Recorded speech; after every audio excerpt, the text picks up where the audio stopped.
अमीर अब्बास साहब, अली अमीन गंडापुर साहब कहाँ गए, ये तो सवाल सभी पूछ रहे हैं, लेकिन मैं ज़्यादा इंटरेस्टेड हूँ इस सवाल में कि अली अमीन गंडापुर साहब अपना काफिला छोड़कर केपी हाउस क्यों आए। कोई आपके पास खबर हो, कोई इनसाइड स्टोरी हो, बताइए कि आखिर ऐसा ऐसा क्या माजरा हुआ, किसके कहने पे आए, क्यों आए? क्योंकि वो तो काफिले को लीड करके आ रहे थे, उसूली तौर पर तो उनको काफिले के साथ ही रहना चाहिए था। जी बहुत शुक्रिया। एक तो आपका इब्तिदाइया बहुत खूबसूरत था और ख़ास तौर पे उसमें आपने जो आज के नौजवान को लिंक किया है ना कि वो क्या सोच रहा होगा पाकिस्तानी सियासत के बारे में, क्या देख रहा होगा। ये जो मिसिंग लिंक है ना कि अली अमीन गंडापुर अचानक डाइवर्ट होके और मागला एवेन्यू से, जो मागला एवेन्यू 2 है, वहां से वो इस्लामाबाद में दाखिल हुए, बजाय ये कि वो श्रीनगर हाईवे की तरफ से आते इस्लामाबाद में दाखिल होते। उन्होंने ये रूट क्यों तब्दील किया और वो फिर डी चौक पहुंच के केपी के हाउस क्यों चले गए, ये एक मिसिंग लिंक है जो बहरहाल जब तक वो सामने नहीं आएंगे तब तक उसका जवाब तो हम भी तलाश कर रहे हैं इस्लामाबाद में, हमें भी कल से कोई जवाब नहीं मिल रहा कि ऐसा क्यों हुआ है। क्या ये कोई सियासी हिकमत अमली थी, क्या ये कोई उन पर दबाव था, क्या बीच में किसी कुव्वत ने मुदाखलत की है, क्या उन्हें कोई खतरा लाक था, क्या वजह है। हम तो इम्कानात पर ही बात कर सकते हैं कि ये इम्कानात हो सकते हैं, लेकिन जब तक वो सामने नहीं आएंगे तब तक हम इसका जवाब नहीं ढूंढ सकते। अब ये सारी चीजें जो है ना, ये तंजीला साहब, ये ज़मीनी है। असल इशू ये है कि आपने पाकिस्तान के एक 2/3 मेजॉरिटी से जीतने वाले चीफ मिनिस्टर को 2/3 मेजॉरिटी से जीतने वाले चीफ मिनिस्टर को गुज़श्ता 24 घंटे से आपने अगवा कर रखा। अब जो लोग ये कह रहे हैं कि जी वो खुद भाग के चला गया, और एक साहब कह रहे हैं वो डिग्गी में बैठ के चला गया, कोई कह रहा है जी वो भेस बदल के चला गया, इन लोगों को शर्म आनी चाहिए, शर्म आनी चाहिए। ये कलंक है सियासत पे, खुदा की कसम ये लोग कलंक है पाकिस्तानी सियासत पे, ये कालक है पाकिस्तानी सियासत के मुंह पर, जमहूर के मुंह पर। इनको शर्म, क्या अली अमीन गंडापुर किसी जगह पे बैठ के बच्चों की तरह छुपन छुपाई खेल रहा है? उसने सारी कौम को मामू बनाया हुआ कि हाँ मैं छुप गया हूं चारपाई के नीचे या बिस्तर के नीचे या अलमारी के पीछे, मुझे ढूंढ लो।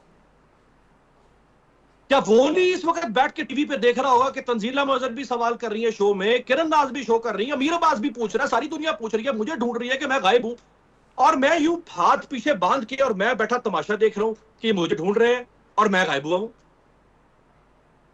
याद रखें वो जो कहते हैं ना कि हवा किसी की नहीं, चराग सबके बुझते हैं।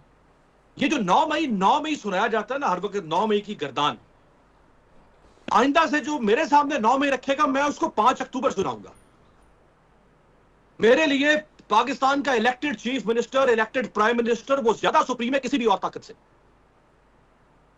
9 मई इसलिए इतना बड़ा जुर्म बना दिया ना कि वो एक स्टेट इंस्टॉलेशन पर हमला हो गया। Chief minister house state installation नहीं है, ये कोई गंगू तेली रहता है उसके अंदर।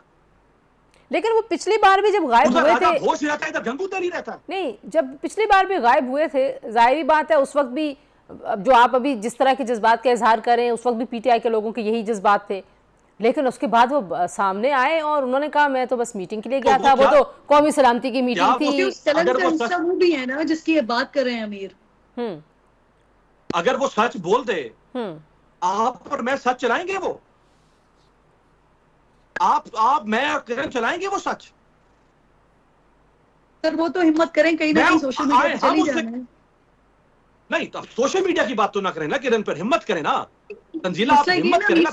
हिम्मत तो वही नहीं कर रहे ना। बात ये है कि जो वो क्या कहते हैं ना, वो अमीर वो कहते हैं कि मुद्दई सुस्त और गवाह चुस्त, वो वाली हिसाब है। नहीं देखिए, अब आप एक आदमी, आप जानते हैं, आपको भी पता है कि किसने अली अमीन को 8 घंटे गायब किया था। अब ना करें ना, भरम रहने दे जो भरम है यार। क्या अब जो मजलूम है आप उसका तमाशा उड़वाना चाह रहे हैं? ये वो हिम्मत क्यों नहीं कर रहा? अच्छा, हमें इतनी हिम्मत नहीं हो पा रही कि हम उठाने वाले को कंडेम कर सके। मुझे बताएं कि बगैर किसी सबूत के मैं कैसे कह दूं, बगैर किसी एक मेरे पास एक सहाफी के तौर पे 2 तरीके हैं। एक मेरे सोर्सेज हैं, सोर्सेज से हमने चेक किया, उन्होंने कहा जी किसी की तहवील में नहीं है। दूसरे सरकारी तर्जुमान हैं जो कि वजारत दाखिला के, वो कहते हैं जी हमने नहीं उनको किया अरेस्ट किसी भी तरह से, किसी केस में। इतना अर्सा सहाफत में गुजार के भी देखिए ना, अगर इतना हमें बाज़ औक़ात खबर नहीं चाहिए, हमें खबर की जरूरत नहीं होती। ठीक, हमें खबर की बुनियाद का पता होता है। अच्छा, मैं अगर वापस 15-20 आपके पास भी साल आती हूँ। मुझे साहब एक जो चीज मुझे बहुत ज्यादा बॉदर कर रही है ना, वो ये है कि पाकिस्तान तहरीक इंसाफ की लीडरशिप गायब क्यों हो जाती है। मैं जरा उस पर आती हूँ, लेकिन जरा खोसा साहब से पूछे ना कि उनके सीएम कहाँ हैं। खोसा साहब, मैं अगर मुझे एक कमेंट करने दें आप जी जी इसी जी पे, जी गायब जी क्यों हो जाती जी है? जी जी। देखिए, हम किसी सियासी जमात की सियासी हिकमत अमली पर सवाल उस पर तज्जिया कर सकते हैं, राय दे सकते हैं, तनकीद कर सकते हैं, लेकिन किसी सियासी जमात ने हिकमत अमली मुझसे और आपसे पूछ के तो नहीं बनानी ना। यही पीटीआई थी जब अभी फैसलाबाद में पीटीआई ने मियांवाली में और बहावलपुर में एहतजाज किया, तो मियांवाली में उसको बैरिस्टर उमैर न्याजी जो एमएनए है वो लीड कर रहा था। ठीक। फैसलाबाद में 5 एमपीएस गिरफ्तार हुए। 75 साल का बूढ़ा एमपीए मेजर रिटायर्ड गुलाम सरवर, उसको उठाया गया, उसको उठा के पुलिस लाइन में ठोका गया। साहिबजादा हामिद रजा के भाई को उठाया गया। ऐसा नहीं है कि वो नहीं निकले, लेकिन उनकी हिकमत अमली होगी ना। अब वो हिकमत अमली एक पॉलिटिकल स्ट्रैटेजिस्ट अपनी हिकमत दे सकता है, हम उस पर सवाल उठा सकते हैं, बिल्कुल हम उस पर तजिया कर सकते हैं, लेकिन हमसे तो नहीं पूछेगा ना नवाज शरीफ के मैंने क्या हिकमत अमली बनानी है।